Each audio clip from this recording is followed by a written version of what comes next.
ஒரு குட்டி கதை சொல்லிட்டா. இந்த கோயம்புத்தூர் சந்திப்புக்கு அப்புறமா நான் நண்பர்களும் பசிக்குதுன்னு சொல்லி ஒரு சைவ உணவகத்துக்கு போனோம். இந்த இடத்து பேர் நான் சொல்ல போறதில்ல, நீங்களே சொல்லுங்க பாப்போம். இங்க இட்லியில இருந்து குழிப்பணியாரம் வரைக்கும் சும்மா கும்முன்னு இருக்கும். நம்ம தம்பி சாய் தான் சொன்னா போல, அதான் சாப்பிட வந்தோம். சாப்பிடறதுக்கு முன்னாடியே வாளி நிறைய சாம்பாரும் கூடவே 2 3 சட்னியை கொண்டு வந்து வச்சாங்க பாருங்க. மனசு நிறைஞ்சிருச்சு. இன்னைக்கு ஒரு புடி எப்படி சாப்பிடுற மட்டும் பாருங்க. முதல்ல செலவைக்கு போட்ட அயலான் கப்பல் மாதிரி தட்டு இட்லியே தரையிறக்கினாங்க. பாக்குறதுக்கே தரமா இருந்துச்சு. நான் என்னமோ நகைச்சுவை புத்தகத்துல இருந்து 4 பக்கத்தை வாசி காட்டின மாதிரி தம்பி பயங்கரமா சிரிச்சா போல.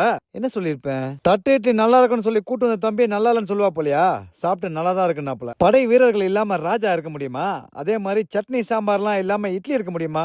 அதெல்லாம் அள்ளி பக்கத்துல வச்சுட்டு இட்லியோட இடிப்ப லேசா கிள்ளி சாம்பாரை தொட்டு சாப்பிட்டேன் பாருங்க. சும்மா தகதகான்னு இருந்துச்சு. அடேங்கப்பா, இப்படி ஒரு இட்லியை சாப்பிடதானே இத்தனை நாளா காத்துட்டு இருந்தேன். அருமையா இருந்துச்சுப்பா. நடா வர சாதா தட்டு இட்லியை சாப்பிட்டு தாளம் போட்டுட்டு இருக்கீங்க. இங்க பாத்தீங்களா தட்டு பொடி இட்லி அப்படின்னு நம்ம தம்பி கிருஷ்ணன் சாப்பிட்டு நல்லா இருக்குன்ட்டான். அடுத்து வந்தான் பாரு குண்டு குண்டான குழி பணியாரம். பணியாரத்து மேல தனி பாசம் இருக்குது நமக்கு. ஏன்னா அதை வச்சான்னு வச்சிங்களேன், 1 2 இல்ல 10 15 போவோம் உள்ளார. அப்புறம் வெண்ணெய் ஆப்பம் அப்படின்னு ஒண்ணு கொண்டு வந்தாங்கப்பா. நான் வந்து பால் ஆப்பம், சாதா ஆப்பம், முட்டை ஆப்பம்லாம் கேள்விப்பட்டிருக்கேன். வெண்ணெய் ஆப்பம் இதான் முதல் முறை. வெண்ணெயில போட்டு வறுத்து எடுத்து வந்திருப்பாங்களோ. கூடவே குருமா வேற. வித்தியாசமான கலவையா இருக்கு. நம்ம தம்பி கிருஷ்ணா தான் முதல்ல ஆரம்பிச்சா போல.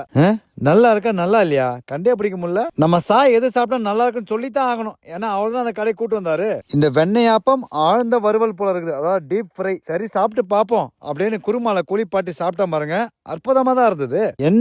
என்ன கொஞ்சம் ஜாஸ்தி அம்புட்டுதான். ஆசையா ஒரு மசாலா தோசை வாங்கி அதை 2ஆ பிரிச்சு சாம்பார்ல திணிச்சு அதை சாப்பிட்டான் பாருங்க. அருமையா இருந்தது. இந்த மாதிரி சைவ சாப்பாட்டை ரசிச்சு ருசி சாப்பிட்டு ரொம்ப நாள் ஆகுதுப்பா. சாய் தம்பி தான் நன்றி சொல்லணும். அதுக்குள்ள நம்ம சாய் தம்பி ஒரு இடியாப்ப சேவை சொல்றேன்னா போல, நீ எதையாச்சும் சொல்லு. அதுக்குள்ள நான் சட்னியை சாப்பிட்டு இருக்கேன்னு சொல்லி சட்னியை சாப்பிட்டேன். என்ன ஒரு சுவை நாராயணா. நக்கல்ல 4 பட்டப்பிடிப்பு முடிச்சா மாதிரி நக்கி தள்ளிட்டேன். கடைசியா அந்த இடியாப்ப சேவன் ஒண்ணு வந்தது. அட, எங்க அம்மா செய்ற சேமியா உப்புமா மாதிரி இருக்குது. இதுக்காகவா இவ்வளவு நேரம் காத்துட்டு இருந்தோம். சரி சாப்பிட்டு தான் பாப்போம் அப்படின்னு சாப்பிட்டு பார்த்தா எங்க அம்மா செய்ற சேமியா உப்புமாவே சேமமா இருக்கும். இது சுமாரா தான் இருந்தது. ஒரு வழியா எல்லாம் முடிஞ்சது. சாப்பாடு எப்படி இருக்குன்னு மட்டும் கேட்காதீங்க. நான் பண்ற விஷயத்த உங்களுக்கு தெரியுது சாப்பாடு எப்படி இருந்திருக்கும் அப்படின்னு. சாப்பிட்டு முடிச்சு வெளில போறப்ப பார்த்தோம், அங்க நம்ம பால்கோவா லஸ்ஸின்னு ஒன்று இருந்ததுப்பா. அப்படின்னு ஒண்ணு இருக்குதா. நல்லா சாப்பிட்டேன்பா. சாப்பிட்டு வீட்டுக்கு போய் மல்லாக்கா படுத்துக்கிட்டு மோனிகா பாட்டை கேட்டு தூங்கிட்டோம்.